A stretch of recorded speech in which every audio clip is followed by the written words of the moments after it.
మహాశివరాత్రికి ఈరోజు మధ్యాహ్నం నుంచి పబ్లిక్ బాగా ఎక్కువగా ఫ్లోటింగ్ అయ్యే అవకాశాలు ఉన్నాయి. అందువల్ల ఈ షీ టీమ్స్ కూడా యూటీజింగ్ జరగకుండా షీ టీమ్స్ ఆల్రెడీ డిప్లాయ్ చేయడం జరిగింది.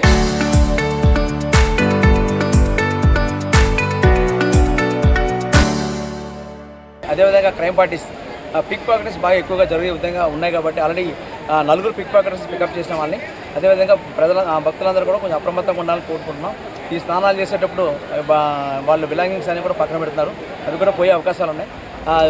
పిక్ పాకెట్ చాలామంది తిరుగుతున్నారు కాబట్టి ప్రతి ఒక్కరు జాగ్రత్తగా ఉండి ఏదైనా అవసరమైతే కంపల్సరీ కంట్రోల్ రూమ్ కాంటాక్ట్ చేయాలి. అదేవిధంగా మిస్సింగ్ పర్సన్స్ కూడా ఎవరైనా ఉంటే కానీ కంట్రోల్ రూమ్ కాంటాక్ట్ చేస్తే వాళ్ళందరికీ కూడా ఇమీడియట్గా ఇన్ఫార్మ్ చేసి వాళ్ళని అక్కడ పట్టుకొని మీకు హ్యాండ్ ఓవర్ చేసే బాధ్యత తీసుకుంటాం. 15, 16, 17 తేదీలు మహాశివరాత్రికి పటిష్టమైన బందోబస్తు ఏర్పాట్లు చేయడం జరిగింది. ఆ దాదాపు 750 మంది పోలీస్ ఆఫీసర్స్తో బందోబస్తు ఏర్పాటు చేసాం. అదేవిధంగా 10 స్పెషల్ పార్టీస్తో పాటు బందోబస్తు ఏర్పాట్లు చేసాం.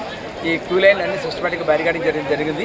అదేవిధంగా బయట ఏదైతే వెహికల్స్ వస్తున్నాయో వెహికల్స్ అన్ని ప్రాపర్గా పార్కింగ్లో 4 వీలర్ అయితే 4 వీలర్, 2 వీలర్ అయితే 2 వీలర్ పార్కింగ్లో కూడా పార్క్ చేసుకుని లోపలికి ప్రశాంతమైన వాతావరణంలో లోపలికి వచ్చే విధంగా ఏర్పాటు చేస్తాం.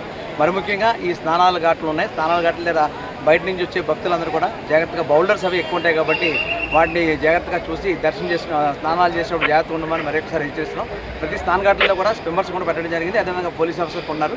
అది బ్యారికేడ్ దాటి లోపల పోకుండా తగు జాగ్రత్తలు తీసుకుని ప్రశాంతమైన వాతావరణంలో దర్శనం చేసుకుని అందరినీ కోరుకుంటాం. Thank you. దేవస్థానం ఏడుపాయల జాతర ఈ రోజు నుండి 3 రోజుల పాటు జరుగుతుంది. 15, 16, 17 3 రోజుల పాటు తెలంగాణ, ఆంధ్రప్రదేశ్, కర్ణాటక, మహారాష్ట్ర 4 స్టేట్ల నుండి అత్యధిక జనాలు ఇక్కడ అమ్మవారిని దర్శించుకుంటారు. సుమారు 10 లక్షల మంది జనాలు దర్శించుకుంటారని అంచనా ఉంది. 10,000 మంది పోలీసులు, 1,500 మంది ఇతర కార్మిక సిబ్బంది మొత్తం దేవాలయం జాతరందు మన సేవలు అందిస్తున్నారు. మా దేవాలయం నుండి మంచినీటి సదుపాయము మరియు షవర్లు మరియు మన మహిళలకు మన దుస్తులు మార్చుకునే ప్లేస్లు ఏర్పాటు చేయడం జరిగింది.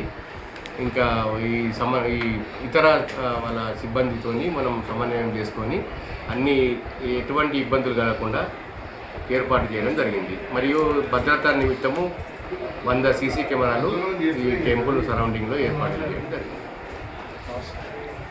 తెలంగాణ ప్రభుత్వం తరపున పట్టు వస్త్రాలు గౌరవ ఎమ్మెల్యే గారు మైనంపల్లి రోహిత్ గారు ఉదయం వచ్చి అమ్మవారికి సమర్పించడం జరిగింది. చరిత్ర సృష్టించినోడు ఇప్పుడు ఆ చరిత్రని తిరగరాయబోతున్నాడు. అబద్ధాల గోడల్ని బద్దలు కొట్టి నిజాలను రాగా మీ ముందుంచబోతున్నాడు. నిజమైన వార్తల కోసం వెంటనే డౌన్లోడ్ చేసుకోండి రా యాప్ని.